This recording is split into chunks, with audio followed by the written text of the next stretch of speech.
Այժմի գլխավոր նորություններով եթերում Renews-ն է, ես Լիլիթ Մուրադյան եմ, ողջույն սիրելի հայրենակիցներ։ Եվ այսպես Նիկոլ Փաշինյանը Եվրամիության մայրաքաղաք Բրյուսելում անցկացվող գլոբալ դարպասներ համաժողովում հայտարարել է, որ Հայաստանի և Եվրամիության հարաբերությունները երբեք այսքան սերտ չեն եղել, և մեր տարածաշրջանում Եվրամիության ներգրավվածության ավելացումը տեղի է ունենում շատ ճիշտ պահի։ Փաշինյանն իր ելույթում նշել է, թե իրականություն է դառնում Հայաստանի խաղաղության խաչմերուկ նախաձեռնությունը և այն ունի ոչ միայն Հարավային Կովկասի, այլ ավելի լայն տարածաշրջանի դինամիկան փոխելու ներուժ։ Փաշինյանի ելույթում էլ ինչ կարևոր շեշտադրումներ կան ու որ եվրապաշտոնյաների հետ է հանդիպել Հայաստանի վարչապետը, ռեպորտաժում։ Եվրամիության Global Gateway համաշխարհային դարպասներ երկրորդ միջազգային համաժողովի հարթակը Հայաստանի համար դարձել է ոչ միայն Եվրամիության հետ կապերի խորացման, այլև սեփական ռազմավարական նախագիծը խաղաղության խաչմերուկը միջազգային հանրությանը ներկայացնելու կարևոր հնարավորություն։ Համաժողովի բացմանը Եվրոպական հանձնաժողովի նախագահ Ուրսուլա ֆոն դեր Լայենը ներկայացրեց ներկայիս իրողությունները, ընդգծելով, որ աշխարհը թևակողել է խիստ մրցակցային փուլ, որտեղ հաջողության բանալին գործընկերություններն են։ Աշխարհը խորապես փոխվել է։ Մենք այժմ թևակողել ենք խիստ մրցակցային և գործարքային համաշխարհային քաղաքականության դարաշրջան։ Մենք բոլորս հարմարվում ենք այս նոր տնտեսական իրողություններին։ Փորձում ենք ամրապնդել մեր ինքնավարությունը ռազմավարական ոլորտներում, սկսած մաքուր էներգիայից մինչև արհեստական բանականություն։ Ցանկը երկար է։ Սրանք նոր համաշխարհային տնտեսության հիմնաքարերն են։ Առաջ գնալու ճանապարհը գործընկերությունների միջոցով է։ Գործընկերություններ, որոնք հիմնված են ընդհանուր շահերի և ինքնիշխանության հանդեպ հարգանքի վրա։ Եվ սա այն է, ինչը մեզ միավորում է այստեղ և այսօր։ 300 միլիարդ եվրո։ Սա այն հավակնոտ թիվն է, որը Եվրամիությունը խոստանում է մոբիլիզացնել մինչև 2027 թվականը աշխարհում ենթակառուցվածքային նախագծեր իրականացնելու համար։ Համաշխարհային դարպաս անունը կրող Եվրամիության այս ռազմավարությունը ոչ միայն տնտեսական նախաձեռնություն է, այլև Եվրոպայի հզոր աշխարհաքաղաքական հայտը, ուղղված Չինաստանի մեկ գոտի, մեկ ճանապարհ նախաձեռնությանը հակակշիռ ստեղծելուն։ 2021 թվականին մեկնարկած այս ծրագրի նպատակն է խթանել կապերը թվային, էներգետիկ և տրանսպորտային ոլորտներում, ամրապնդել առողջապահության և կրթության համակարգերի գործընկերությունը։ Global Gateway is about mutual benefits. Համաշխարհային դարպասը փոխադարձ օգուտների մասին է։ Մեր սկզբնական նպատակը 5 տարում 300 միլիարդ եվրո մոբիլիզացնելն էր, բայց այսօր մենք արդեն հասել ենք այդ թիրախին։ 4 տարում մենք արդեն մոբիլիզացրել ենք ավելի քան 306 միլիարդ եվրո, եւ ես վստահ եմ, որ մինչև 2027 թվականը մենք կգերազանցենք 400 միլիարդը։ Մենք ցանկանում ենք աշխատել ձեզ հետ, բոլորիդ, որոնք այստեղ են դահլիճում եւ առցանց, որպեսզի գլոբալ դարպասը ել ավելի կենտրոնացնենք հիմնական արժեշղթաների վրա։ And channel investments to where they have the greatest impact. When we do so, we strengthen our economies and secure our autonomy. And we want to work with Իր ելույթում վարչապետ Նիկոլ Փաշինյանն ընդգծեց, որ որպես ծով երկ չունեցող երկիր Հայաստանը լիարժեք գիտակցում է կապուղիների կարևորությունը։ Հայաստանի և Եվրամիության միջև հարաբերությունները երբեք այսքան սերտ չեն եղել։ Զարգացող այս գործընկերությունը եզակի հնարավորություն է ստեղծում, որպեսզի Հայաստանն ավելի խորը և ռազմավարական մակարդակում մասնակից դառնա Եվրոպայի կապակցվածության զարգացող տեսլականին, մասնավորապես համաշխարհային դարպասներին և սևծովյան ռազմավարությանը, միջին միջանցքին, անդրեվրոպական տրանսպորտային ցանցին և մյուսներին։ Վարչապետը նաև անդրադարձավ Վաշինգտոնում ձեռք բերված պայմանավորվածություններին, որոնք նրա խոսքով ամբողջովին համահունչ են խաղաղության խաչմերուկ նախաձեռնությանը։ Ուրախ եմ ձեզ տեղեկացնել, որ այսօր Հայաստանի ու Ադրբեջանի միջև խաղաղության հաստատման և Հայաստան-Թուրքիա հարաբերությունների կարգավորման դրական շարժընթացի պայմաններում մեր խաղաղության խաչմերուկ գաղափարն իրականություն է դառնում, ունենալով ողջ ներուժը ոչ միայն Հարավային Կովկասում, այլև շատ ավելի ընդգրկուն աշխարհագրությամբ ամբողջ դինամիկան փոխելու համար։ Օգոստոսի 8-ին Վաշինգտոնում կայացած խաղաղության գագաթնաժողովի ժամանակ նախագահ Դոնալդ Թրամփի աջակցությամբ Հայաստանը և Ադրբեջանը ի թիվս այլ հարցերի համաձայնության եկան տարածաշրջանային ենթակառուցվածքների բացման շուրջ, հիմնվելով տարածքային ամբողջականության, ինքնիշխանության, սահմանների անձեռնամխելիության, իրավազորության և փոխադարձ սկզբունքների վրա։ Եվրամիության ընդլայնման հարցերով հանձնակատար Մարտա Կոսի հետ հանդիպմանը Փաշինյանը քննարկել է Հայաստան-Եվրամիություն նոր հավակնոտ գործընկերության օրակարգը, վիզաների ազատականացման գործընթացը եւ խաղաղության խաչմերուկ նախաձեռնությունը։ Կողմերն անդրադարձել են գործակցության խորացման քայլերին, գնահատել հարաբերությունների նոր որակը եւ Եվրամիության աջակցությունը Հայաստանում իրականացվող բարեփոխումներին։ Վարչապետը վերահաստատել է կառավարության հանձնառությունը ներդնելու եվրոպական չափանիշներ, իսկ Կոսը Եվրամիության պատրաստակամությունը շարունակել աջակցությունը։ Աննա Հարությունյան, Open Media։ Բրյուսելից Փաշինյանը մեկնելու է Տաջիկստան, որտեղ կմասնակցի ԱՊՀ երկրների գագաթնաժողովին, այնտեղ է լինելու նաև Ադրբեջանի նախագահը, բայց արդյոք կհանդիպեն Փաշինյանն ու Ալիևը, որևէ տեղեկություն չկա, թեև բացառված չէ հաշվի առնելով նախորդ փորձերը։ Իսկ այսօր վերջին շրջանի ամենաքննարկված հանդիպումներից մեկն է տեղի ունեցել։ Ռուսաստան-Ադրբեջան խիստ լարված հարաբերությունների ֆոնին Դուշանբեում հանդիպել են Պուտինն ու Ալիևը։ Ռուսաստանի նախագահն առաջարկել է հանդիպումը սկսել ադրբեջանական Ազալ ավիաընկերության ինքնաթիռի վթարի մասին խոսել։ Կործանման պատճառներից մեկը Պուտինը համարել է երկնքում գտնվող ուկրաինական անօդաչուն։ Հիշեցնեմ, որ նախորդ տարի դեկտեմբերին Ղազախստանի Ակտաու քաղաքի մոտ ադրբեջանական ավիաընկերության օդանավի աղետի հետևանքով 38 մարդ զոհվեց։ Անցնենք առաջ միջազգային քրեական դատարանի առաջին դատախազ Լուիս Մորենո Օկամպոն հայտարարել է, որ Հայաստանն ի վիճակի չէ Արցախի հարցով բանակցություններ վարել Ադրբեջանի հետ։ Նրա խոսքով արցախցիներին պետք է ներկայացնի Լեռնային Ղարաբաղում խաղաղության շվեյցարական նախաձեռնությունը։ Օկամպոն ակտիվորեն բարձրաձայնում է Ադրբեջանում պահվող հայ ռազմագերիների եւ քաղաքացիական անձանց հարցը, կոչ անելով միջազգային հանրությանը գործուն ջանքեր գործադրել, ձեռնարկել ու նրանց ազատ արձակել։ That is very important because right now Որոշ կառավարություններ, որոնք հենվում են աշխարհաքաղաքական շահերի եւ ոչ ժողովրդի իրավունքների վրա, պնդում են, թե Հայաստանը պետք է Լեռնային Ղարաբաղի հարցով բանակցի Ադրբեջանի հետ։ Դա այդպես չէ։ Ուստի Լեռնային Ղարաբաղի ժողովուրդը կարիք ունի ներկայացվածության։ Շնորհակալ եմ արցախցիների վերադարձի հարցով շվեյցարական խորհրդարանական նախաձեռնության հեղինակին իր նախաձեռնության համար։ Միջազգային տարբեր հարթակներում իրենց անունից Արցախի մասին որևէ հարց չքննարկելու պահանջով այսօր կառավարության դիմաց բողոքի էին դուրս եկել արցախցիների իրավունքների պաշտպանության խորհրդի ներկայացուցիչներն ու մի խումբ արցախցիներ, լսենք։ Միջազգային հարթակներում մենք դրան դեմ ենք։ Դուք իրավունք չունեք արցախայության մասին խոսելու։ Արցախայությանը մնացել է մի հատ իրավունք մենակ։ Արցախայությունից խլել եք ամեն ինչ, արցախայությունից խլել եք հայրենիքը, արցախայությունից խլել եք իրենց զավակներին, արցախայությունից խլել եք ամեն ինչ, այսօր եկած իրենց իրավունքները ոտնահարում եք արդեն, ոչ մեկը իրավունք չունի արցախայության տեղը որոշելու, իր իրավունքների հետ խաղալու, արցախայությունը հետ վերադարձի հույսը հավատը, ով կասկածանքի տակատունում, դա հենց հայ ազգի ժողովրդի, հենց հայ ժողովրդի առաջին թշնամին է։ Իսկ ներսում կառավարության նիստում որոշվել է փոփոխություններ անել գյուղատնտեսական ապահովագրության հայեցակարգում, առաջարկվում է եւ նախորդ եւ այս տարի կարկուտի պատճառած վնասների դիմաց մասնակի փոխհատուցում տրամադրել այն հողօգտագործողներին, որ 40-ից 100% վնաս են կրել։ Էկոնոմիկայի նախարար Գևորգ Պապոյանն ասել է, ուսումնասիրում են թուրքական եւ իսպանական փորձը։ Եթե այգին վնասվել է 100%-ով, ապա ծիրանի դեպքում 301,840 դրամ, կարտոֆիլը 446,950 դրամ, բանջարաբոստանային մշակաբույսերը 130,900 դրամ, աշնանացան ցորենը 55,328 դրամ։ Ըստ վնասվածության աստիճանի փոխհատուցվող գումարը կհաշվարկվի համապատասխանաբար։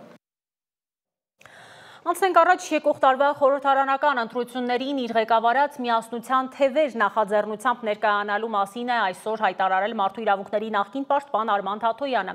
Իդեպ այս նախաձեռնության անդամ է նաև ՊԵԿ նախկին նախագահ Դավիթ Անանյանը։ Թաթոյանը ներկայացրել է ընտրվելու դեպքում իրենց տնտեսական, սոցիալական եւ արտաքին քաղաքականության ծրագիրը, ինչպես նաև թե ինչ է նշանակում իրենց խորհրդանիշ թևավոր ցուլը։ Ահա եկավ այն ժամանակը, և դա անխուսափելի դարձավ։ Այլևս չեմ կարող զուտ մասնագիտորեն վերաբերվել քաղաքական կյանքին, որը հայանպաստ չէ։ Կփորձեմ պետության և ժողովրդի շահերի պաշտպանությանն ուղղել իմ և իմ թիմակիցների բոլոր ջանքերը, այդ թվում միասնության թևեր քաղաքական նախաձեռնությամբ, որի մտահաղացումը բխում է ժողովրդին սատարելու և բոլորիս ջանքերը միավորելու իմ ցանկությունից։ Միասնության թևերը նշանակում է, որ մենք պետք է իրար թև ու թիկունք լինենք։ Տեսնենք ինչ է կատարվում աշխարհում։ Մի քանի օր տևած բանակցություններից հետո Իսրայելն ու Համասը համաձայնել են դադարեցնել կրակը Գազայում ու ազատ արձակել գերիներին։ Սա բեկումնային կետ կարող է լինել այս կոնֆլիկտի համար, որ 2 տարում 67,000-ից ավելի պաղեստինցու կյանք է խլել։ Միջազգային մամուլը գրում է, որ կողմերն ավելի քան երբևէ մոտ են պատերազմը դադարեցնելուն։ Այդուհանդերձ որոշ հարցեր դեռ մնում են անորոշ, օրինակ, արդյոք Համասը վայր է դնելու զենքերը ու ով է իրականացնելու կառավարումը Գազայում։ Տեսնենք ինչպես տեղի ունեցավ այս պատմական համաձայնությունը։ Գազայի բնակիչները դուրս են եկել փողոց նշելու Իսրայելի հետ խաղաղության ծրագրի առաջին փուլի ստորագրումը։ Մարդիկ երգում են, պարում, օրհնում Թրամփին։ Տոնական տրամադրություն է նաև Իսրայելում։ Ես ցանկանում եմ շնորհակալություն հայտնել նախագահ Թրամփին այս զարմանալի հաղթանակը ապահովելու համար։ Սա հենց հաղթանակ է։ Նա արժանի է Նոբելյան խաղաղության մրցանակի։ Այս աներևակայելի համաձայնագիրը ապահովելու համար։ Մենք սպասում ենք հաջորդ մի քանի օրերին, որպեսզի տեսնենք գերիների վերադարձը։ Դա իմ կարծիքով ամենաերջանիկ օրը կլինի հոկտեմբերի 7-ից հետո։ Անկլավի քաղաքացիական պաշտպանությունը սակայն հայտնում է, որ Իսրայելը շարունակել է հրթիռային հարվածներ հասցնել, չնայած ձեռք բերված խաղաղության պայմանավորվածություններին։ Ես այսօր շատ լավատեսական եմ տրամադրված։ Երեկ լսեցինք, որ բանակցությունները հաջող են ընթացել։ Մի քանի ռաունդ բանակցություններ ձախողելուց հետո այս անգամ դրանք հաջողությամբ ավարտվեցին։ Հույս ունենք վերադառնալ այն վիճակին, ինչպիսին էր 2023 թվականի հոկտեմբերի 7-ից առաջ։ Կյանքը վերադառնա եւ խաղաղություն տիրի։ Իսրայելը եւ Համասը չորեքշաբթի օրը վերջապես համաձայնեցին ԱՄՆ նախագահ Դոնալդ Թրամփի Գազայի ծրագրի առաջին փուլի կետերին, հրադադարի եւ պատանների ազատման պայմանավորվածությանը։ Համասը կոչ արեց Թրամփին եւ երաշխավոր երկրներին ապահովել, որ Իսրայելը լիարժեք իրականացնի հրադադարը։ Շատ հստակ ասում ենք, ուզում ենք, որ այս ագրեսիան դադարեցվի։ Եթե ագրեսիան չի դադարում, ապա ինչու հատկապես Համասը պետք է վերադարձնի գերիներին։ Ինչպիսի խելամիտ կամ խելքից զուրկ մարդ կհրաժարվի իր մոտ գտնվող ուժեղ խաղաքարտից, երբ պատերազմը շարունակվում է։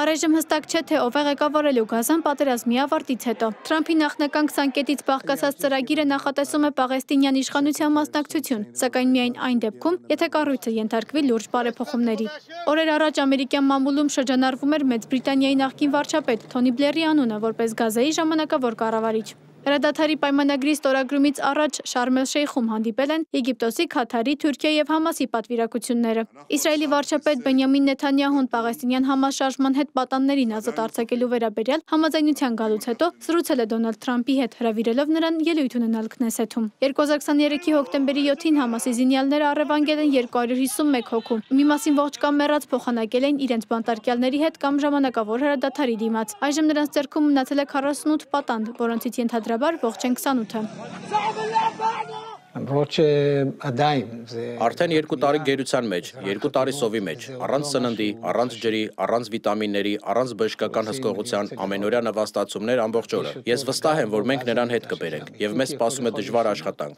շատ աշխատանք։ Մենք սպասում ենք այդ պահին։ Ես սպասում եմ դրան ամբողջ սրտով։ ՄԱԿ-ի գլխավոր քարտուղար Անտոնիո Գուտերեշը ողջունել է Մերձավոր Արևելքում խաղաղության հաստատման կարևոր քայլը։ Ըստ նրա, ՄԱԿ-ը կաջակցի համաձայնագրի իրականացմանը եւ դրա ֆոնին կավելացնի Գազայի հատվածին տրամադրվող մարդասիրական օգնության ծավալները։ Ես խստորեն կոչ եմ անում բոլոր շահագրգիռ կողմերին լիովին պահպանել համաձայնագրի պայմանները։ Բոլոր պատանդները պետք է ազատ արձակվեն արժանապատվորեն։ Անհրաժեշտ է ապահովել մշտական հրադադար։ Ռազմական գործողությունները պետք է դադարեցվեն մեկընդմիշտ։ Համաս-Իսրայել դժվարին համաձայնության գլխավոր հերոսը Դոնալդ Թրամփը հիշել է իր հեռախոսազրույցը Նեթանյահուի հետ պատանների ազատման եւ Գազայի հանդեպ հրադադարի համաձայնության հայտարարությունից հետո, ակնարկելով, թե իրականացրել է անհնարինը։ Ես մի փոքր առաջ խոսեցի Բիբի Նեթանյահուի հետ։ Նա զանգեց եւ ասաց, որ չի կարող հավատալ, որ հիմա բոլորը իրեն սիրում են։ Ես ասացի, որ ավելի կարեւոր է, որ նրանք կրկին սիրում են Իսրայելը։ Իդեպ լրատվամիջոցներում հայտնվել է կադրը, երբ պետքարտուղար Մարկո Ռուբիոն Թրամփին տեղեկացնում է Գազայի վերաբերյալ խաղաղության համաձայնագրի մասին։ Նախագահի նրա տված հուշաթերթիկում գրված է. անհրաժեշտ է անհապաղ հաստատել սոցցանցում գրառումը գործարքի մասին առաջինը հայտարարելու համար։ Թրամփը հենց այդպես էլ վարվել է։ Անի Հովհաննիսյան, Ռեոփեն մեդիա։ Եվ այս ամենը տեղի է ունենում խաղաղության Նոբելյան մրցանակի հանձնումից ընդամենը 2 օր առաջ, ինչպես ասում են, պատահականություն չեմ կարծում։ Թրամփը հասցրեց 7-րդ խաղաղությունը հաստատել աշխարհում, ինչպես պնդում են ինքն ու իր վարչակազմի դեպ, մենք այդ ցուցակում կարծես թե 5-րդն էինք, բայց այսքան չարչարանքից հետո դեռ միանշանակ չէ, որ Թրամփը կստանա այդ մրցանակը։ Հիմա կիմանաք թե ինչու։ 2025 թվականի հոկտեմբերի 10-ին Նորվեգիայի Նոբելյան կոմիտեն կհայտարարի խաղաղության Նոբելյան մրցանակի դափնեկրին։ 2024 թվականին մրցանակը շնորհվել է ճապոնական Նիհոն Հիդակյո կազմակերպությանը Հիրոսիմա եւ Նագասակի ատոմային ռմբակոծություններից տուժածների փորձը տարածելու եւ միջուկային զենքի վերացման համար տասնամյակների պայքարի համար։ Այս տարի մրցանակին ամենաշատը ձգտում է Դոնալդ Թրամփը, սակայն չնայած Միացյալ Նահանգների նախագահի մրցանակին արժանանալու ջանքերին, փորձագետները կարծում են, որ նրա հավակնություններն այնքան էլ արդարացված չեն։ Դոնալդ Թրամփի համար Նոբելյան խաղաղության մրցանակ ստանալը բացարձակապես բացառված է։ Նա ասում է, որ ատում է, երբ մարդիկ սպանվում են, բայց նա աջակցում է Գազայում ցեղասպանությանը։ Վերլուծաբանները նկատում են, որ շատերն են ջանքեր գործադրել Նոբելյան խաղաղության մրցանակը ստանալու համար, սակայն ոչ ոք դա ավելի ինտենսիվ չի արել, քան Դոնալդ Թրամփը։ Նա բազմիցս օգտագործել է ԱՄՆ նախագահի իր հարթակը, պնդելով, որ նա պետք է ստանա մրցանակը։ Կարծում եմ, որ ես Նոբելի մրցանակ կստանայի բազմաթիվ բաների համար, եթե այն արդարացիորեն տրվեր, ինչը նրանք չեն անում։ Դե նրանք մրցանակ տվեցին Օբամային անմիջապես նրա նախագահի պաշտոնը ստանձնելուց հետո, եւ նա գաղափար անգամ չուներ, թե ինչու ստացավ այն։ Եվ գիտեք ինչ, դա միակ բանն էր, որի հետ ես համաձայն էի նրա հետ։ Ալֆրեդ Նոբելի կտակը, որը մրցանակի հիմքն է, ասում է, որ մրցանակը պետք է տրվի այն անձին, որն ամենաշատը կամ լավագույնս է նպաստել ազգերի միջև բարեկամության առաջ մղմանը։ Դա մի բան է, որը մասնագետների չի անում Թրամփը։ Կարծում եմ, որ Թրամփին խաղաղության մրցանակ տալը մեծ ուշադրություն կգրավի հենց մրցանակի եւ Նորվեգիայի նկատմամբ։ Սակայն ես կարծում եմ, որ երկարաժամկետ հեռանկարում դա իսկապես կարող է վնասել Նոբելյան կոմիտեի հեղինակությանը, ինչպես նաեւ գուցե Նորվեգիայի հեղինակությանը։ Թեև Դոնալդ Թրամփին Նոբելյան խաղաղության մրցանակի համար առաջադրել են բազմաթիվ երկրների ղեկավարներ, այդ թվում Հայաստանը, փորձագետները կարծում են, որ նրա քաղաքականությունը միջազգային համաձայնագրերից դուրս գալը հակասում է մրցանակի սկզբունքներին։ Թրամփը պնդում է, որ 7 հակամարտություն է կարգավորել, սակայն չնայած տարբեր երկրներից հնչող առաջադրումներին, Նոբելի կոմիտեի խիստ չափանիշները Թրամփի հաղթանակը դարձնում են քիչ հավանական։ Դավիթ Գենջոյան, Open Media։ Գազայում ու դրա շուրջը իրավիճակի փոփոխությունը անկասկած իր ազդեցությունն է ունենալու տարածաշրջանային ու համաշխարհային գործընթացների վրա։ Թեժ է մնում դրությունը ռուս-ուկրաինական ճակատում, Ֆրանսիայում էլ կառավարական ճգնաժամ է, միջազգային լրատվամիջոցները արդեն գրում են Մակրոնի անխուսափելի հրաժարականի մասին։ Այս ու միջազգային լրահոսի մի քանի կարևոր թեմաների մասին եմ առաջարկում հենց հիմա լսել։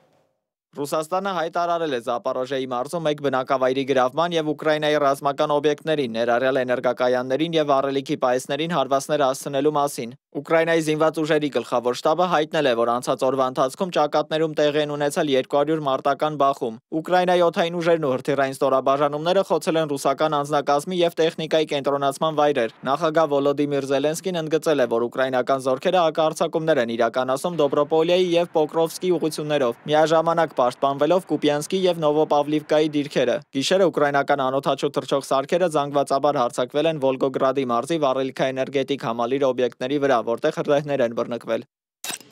Ֆրանսիայի սոցիալիստական կուսակցության առաջնորդ Օլիվիե Ֆորը հայտարարել է, որ ժամանակավոր վարչապետ Սեբաստիան Լեկորնյուի հետ բանակցությունները չեն երաշխավորել կենսաթոշակային բարեփոխումների կասեցումը եւ կուսակցությունը չի սատարում կառավարության բյուջեի ներկայիս ծրագիրը։ Կանաչների առաջնորդ Մարին Տենդելյան նշել է, որ Ֆրանսիան մոտ է ցախակողմյան վարչապետ ունենալուն։ Լեկորնյուն հայտարարել է, որ արտահերտ ընտրությունների հավանականությունը նվազել է, քանի որ կուսակցությունները ձգտում են մինչև տարեվերջ հաստատել բյուջեն։